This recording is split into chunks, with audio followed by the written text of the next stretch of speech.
So before I mentioned power meters, Google what power meter should I get? What power meter is most accurate in terms of cycling? And I always love pointing them towards this study, or at least just referencing it, because one, I was a part of it, and two, it shows exactly what people, I guess, need to know when they're trying to buy or recommend power meters. So this was pretty cool. When there was the Stages power meter first came out, it was a left side only.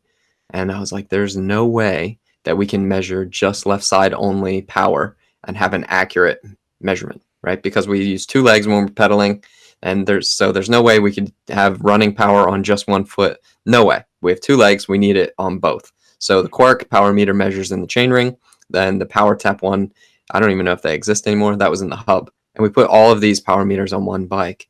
And then Will was part of it. You rode on the treadmill on a bike that was way too small for you. Yeah. And we had 3 Garmins, and we started them all at the same time, and we had a bunch of participants go through. And then we also got them out on mountain bike trails. And I was like, surely we're going to see that this Stages power meter, left side only, is no good. And unfortunately, actually, they were all pretty much exactly the same. So that was pretty cool, like to see that. Well, first off, no company wants to release a bad product, right? It's in their best interest to have something that is right. Works. Yeah, like nobody wants something that doesn't work. And so they came into the market and they were cheaper, and they had good customer service. So it ended up actually being a really good company to work with. The Quark one is also really good. So what it came down to was what these companies were using is the technology to measure how fast the crank's spinning, because that's an important part of power. Remember, we showed before that power is force times velocity. So yeah, they were pretty much all the same. So then what I started to do is just recommend the Stages power meter. You had one on your bike, Will. Yeah, and like a lot of people really noticed that Stages left only measured a bit lower. And one of the reasons Matt was saying, measuring getting back to zero, because they had cadence via an accelerometer rather than like your standard magnet response, sensor, where the magnet goes past the sensor once every revolution.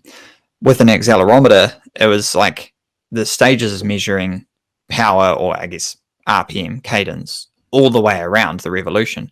And so if you stopped, it picked it up a lot faster and obviously reduced your power to zero when you weren't pedaling. Whereas you could not pedal for a bit and then, then eventually pedal, and it'll take a little while for the sensor and the algorithm to pick up that there was a lag there of maybe a second where you didn't pedal or didn't put out any power at all.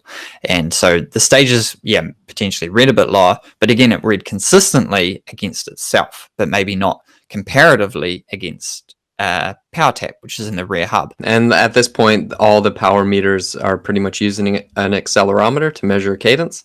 So it's not even an issue anymore. So I just say get whatever power meter you can get. Usually get it on your race bike, and you can do some training sessions on that. But by all means, get a power meter, and that's why a cheap one's okay. Dr. Matt and I started the Performance Advantage podcast to help runners, riders, and outdoor competitors integrate sports science more effectively into their training and racing. So over the last few years, Dr. Will and I have covered topics like the lactate threshold, training zones, power meters, and fatigue. Now we're condensing these popular and misunderstood topics into practical courses. Our courses take our same podcasting style approach to learning and education, and we break it down into bite-sized chunks that you can digest either all at once or as practical little resources to use as and when you need them. So the biggest difference between our course and any other course you might have taken is that we don't lecture you.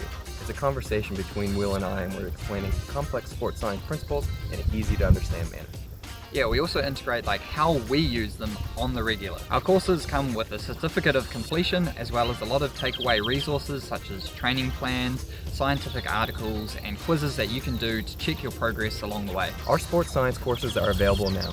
Register on performanceadvantagepodcast.com for immediate access.